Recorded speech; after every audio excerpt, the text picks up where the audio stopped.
It seems like the closer I get to Oregon, the more difficulty I seem to have with little minor things that are irritating. Like the car not starting again this morning. It cranked over, but it wouldn't catch. So I let it sit for half an hour, and I went out to start it again, and it started. It did start, but it sputtered. I couldn't keep it revved up. It would rev up, and then it would go almost conk out. And then it would rev up, and then it would sputter, and then it would go out. It was like it's not getting gas. And finally it sputtered and went out, and then wouldn't start again. And that was really concerning. And it was like, oh man, I have no idea what that's like. I don't know exactly what to do about that. So I thought, well, I'm gonna just leave it sit, and I'm gonna walk into town, which is about 4 blocks away, and get some coffee because my hotel didn't have coffee in it. So in Arco, I walked down and found a little coffee shop, got a big tub of coffee, and across the street was an auto supply store that was open. So Gene's Automotive Supply. So I went in, and there was Gene, who was a fellow about my age, and I was glad to see that because I had thought when I was planning this trip, these small towns would have old mechanics who would know more about little old cars than most young guys would. And indeed, that was the case. I told him my situation, and he started asking me a bunch of questions, which I couldn't necessarily answer, and then he had a lot of opinions about what it could be, and he went around and around and around with things, and said if I could get it started, and if it was still sputtering and not doing good, to get it down to him, and he could take a look at it or whatever. But when it was all said and done, he said, give it a try again, pull the choke all the way out, and if it starts, push the choke in real quick and then pump that pedal, which I'd been kind of doing. So as I was walking back, I started thinking, I wonder if it got wet, if the distributor got wet like it had the other mornings when it rained. Although it didn't rain. It hadn't rained here in 3 weeks. It was 55 degrees last night, but there was no moisture that I saw. And I didn't think that would be the issue, but it made sense if the distributor had some moisture in it. The battery was charged, so the battery had enough crank to kind of start it, but with the moisture in the distributor, it was a hit and miss on the firing, and maybe that was it. So anyway, I went back to the car, and 2 hours after my initial start, I tried to start it, and indeed it started, and it ran just fine. And it's like, son of a gun. I just am too impatient, I think. I think that car doesn't like to run before 10 o'clock in the morning. It's like me having coffee. It needs to wake up. So I hopped in it, I drove it down to Gene's. I thanked him for all of his advice and information because he talked to me for about 45 minutes. I washed the outside of his windows, which were filthy, and bid him farewell and took off, and became happy again. The car seemed to run really well. I got gas. I had gone a total of 320 miles that day, yesterday. And so I checked the oil, I checked the radiator antifreeze. Everything was fine. I added a quart of oil, and away I went. On the road, it's the Arco Desert Highway, and there's one small town called Cary that's about 40 miles away. Otherwise, there's nothing until you get to Mountain Home, which is 140 miles. And I was thinking when I was driving, I'm being very bold because there's nothing out here to help me if I get stuck or whatever. But, oh well, it's been running fine, so that's the story. That's the way it went. I did stop at a place called Crater of the Moons and did a little video here.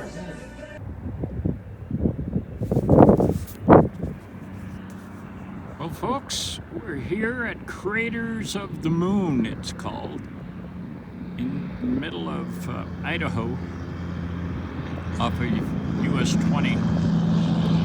It was a series of volcanic eruptions starting 15,000 years ago and ending as recently as 2,000 years ago. And when they did the moon landing in 1969, the astronauts came out here and did some field training, thinking that this would be fairly similar to what the craters on the moon would be like. I'm not sure if that proved out to be true or not, but the astronauts did do training here back in the mid-60s to late 60s. So it just sits here. It's now a national monument and wildlife preservation area. So it's kind of interesting, something Idaho has that is of interest, along with Coeur d'Alene Lake and some of the other things that Idaho has. So I didn't mean to offend anyone from Idaho by saying it had just a couple of interesting things. It's a pretty state, and I understand I have a viewer up in Haley, one of my brother's friends. Tom, I didn't, if it offended you, I apologize, okay? All right, folks, I got to hit the road again.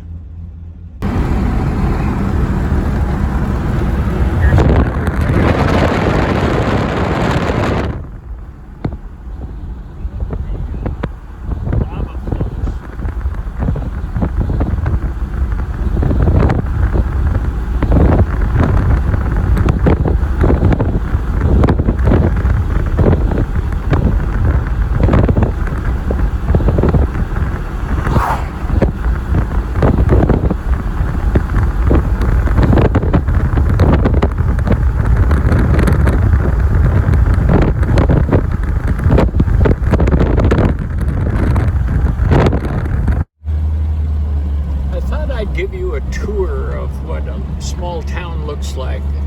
This is Cary, Idaho. Population about 200.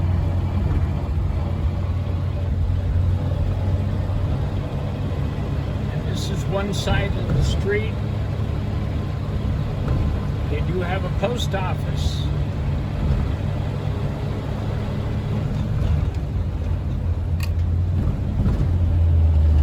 Irrigation company and a sports shop and another post office. That's interesting, and a church, and that's about it on this side of the street. Turn around and show you the other side of the street.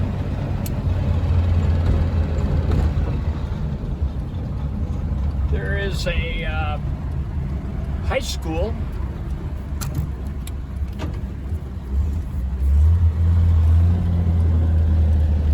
right there.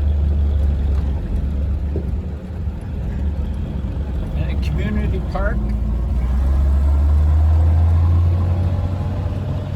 And a grill.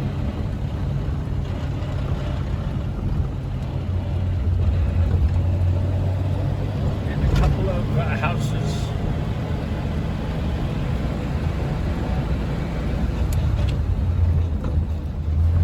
And a couple of old cars coming up.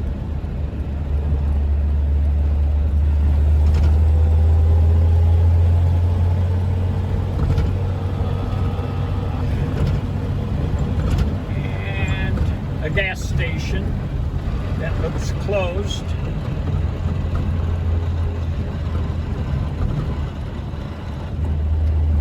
And a couple buildings that look like they're closed too. And that's it. That's the downtown area. And that's where these folks live. Cary, Idaho.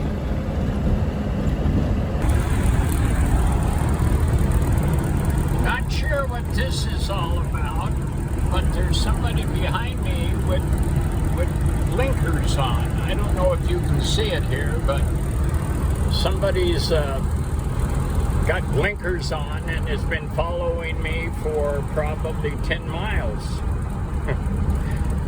So I'm not sure what that means. Anyway, thought that would be interesting. So I drove the 140 miles and got the mountain home around 1 o'clock or so, and drove through the downtown area looking for a motel, thinking I could wash some windows. And there really isn't much of a downtown area, and there's no hotels down there. All the hotels are out by the freeway. And I didn't want to stay out by the freeway, and I was a little nervous about shutting my car off downtown and then not being able to start it again. So I decided the best thing to do would be go on up the road and go up toward Boise, and maybe I could find a small town there that would fit my needs, and I could wash a few windows and park at the motel, which would be close to the downtown area. So the only road that was available was the interstate.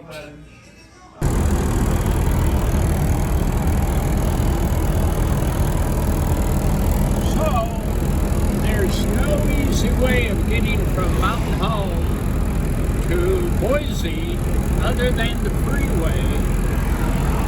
So maxing out at 50 miles an hour on an 80-mile-an-hour freeway here. And I'm not real crazy about that, but that's kind of the way it is.